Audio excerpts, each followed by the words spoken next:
नमस्कार बंधुरा। इति किचन ने गोपाल का थाली लेके आ गया। क्यों? कल ई था धूली बंधन, आज धूली बंधन है तो कल पूनम था तो उपवास करके पूजा किया। तो आज मैंने जो जो रेसिपी बनाया गोपाल को चढ़ाया, फिर प्रसाद लेके आ गया। तो इसके लिए आप लोग के साथ शेयर करने का।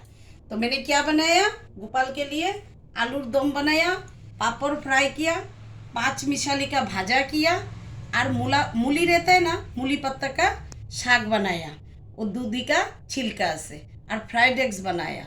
खट्टा नहीं, चटनी नहीं बनाया। आज शुक्रवार है तो हम लोग का मेरे घर पे संतोषी माँ का भगवान है, तो इसके लिए मैंने चटनी नहीं बनाया, मैंने खट्टा चीज़ नहीं बनाया। राधे राधे। तो मेरा गोपाल जी का थाली कैसा हुआ, शेयर करना, लाइक करना, कमेंट। नमस्कार इति किचन।